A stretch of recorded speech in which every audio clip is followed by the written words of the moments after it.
જય દશામાં મિત્રો, તો આજે આપણે બનાવીશું શિયાળાની સ્પેશિયલ રેસીપી એટલે કે ગાજરનો હલવો, જે બધાને ખૂબ જ પસંદ હોય છે અને બનવામાં પણ સરળ હોય છે। તો જો તમને આ વિડીયો પસંદ આવે તો વિડીયોને લાઈક અને ચેનલને સબસ્ક્રાઈબ કરવાનું બિલકુલ નહીં ભૂલતા અને તમારા મિત્રોને શેર જરૂરથી કરજો। મેં લીધા છે ગાજર, એને ધોઈ અને સરસ રીતે આપણે છીણી લઈશું।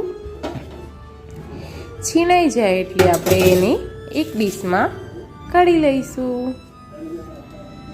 તમે જોઈ શકો છો સરસ રીતે છીણાઈ ગયા છે।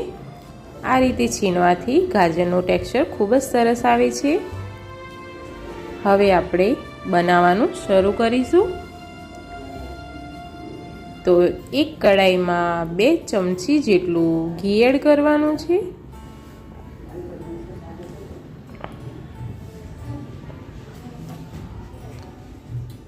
હવે એની અંદર ગાજરનું છીણ એડ કરવાનું છે। ગાજરના છીણને એડ કર્યા પછી સરસ રીતે ફેરવતું રહેવાનું છે, કારણ કે એની અંદર જે પાણી હોય એ બધું સુકાઈ જાય।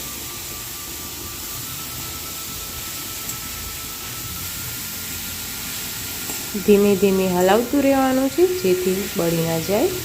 તમે જોઈ શકો છો મિત્રો, બધું પાણી સુકાઈ રહ્યું છે। હવે ધીમે ધીમે આ જ રીતે હલાવતું રહેવાનું છે। અને હા, આની અંદર માવાનો બિલકુલ ઉપયોગ કર્યા વગર હું બનાવવાની છું ગાજરનો હલવો, તો ખૂબ જ ટેસ્ટી બનશે। ટ્રાય જરૂરથી કરજો। હવે આપણે એની અંદર દૂધ ઉમેરી દઈશું। દૂધ ઉમેરી દીધા પછી સરસ રીતે મિક્સ કરી લેવાનું છે।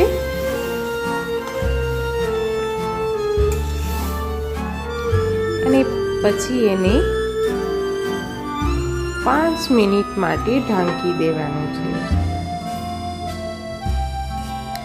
તમે જોઈ શકો છો મિત્રો, સરસ રીતે ઉકળી રહ્યું છે દૂધ અને ગાજર બંને। આ રીતે હલાવતું રહેવાથી ચોંટી ના જાય એનું ખાસ ધ્યાન રાખવાનું છે। દૂધ સરસ રીતે બળી ગયું છે બધું જ। હવે આ સ્ટેજ પર આપણે મેઇન ઇન્ગ્રેડિયન્ટ્સ ઉમેરીશું, એ છે 2 ચમચી મલાઈ, એ પણ ફ્રેશ મલાઈ ઉમેરવાની છે અને સરસ રીતે મિક્સ કરવાનું છે। પછી એડ કરીશું આપણે 2 ચમચી જેટલું ઘી અને ખાંડ ઉમેરવાની છે। પછી બધું સરસ મિક્સ કરી લેવાનું છે। આ બધું મિક્સ થઈ ગયા પછી એનું ટેક્સચર તમે જોઈ શકો છો કેટલું સરસ લાગી રહ્યું છે। અને આને ઘી છૂટું ના પડી જાય ત્યાં સુધી સરસ હલાવતું રહેવાનું છે, જેથી ચોંટી ના જાય અને સરસ બની રહે। તમે જોઈ શકો છો। હવે આપણે ડ્રાય ફ્રૂટ્સ એડ કરીશું। તમને જે ડ્રાય ફ્રૂટ્સ પસંદ હોય એ તમે એડ કરી શકો છો। તમે જોઈ શકો છો મિત્રો, સરસ બનીને રેડી થઈ ગયો છે આપણો હલવો। હવે આપણે એક પ્લેટમાં સર્વ કરી લઈશું।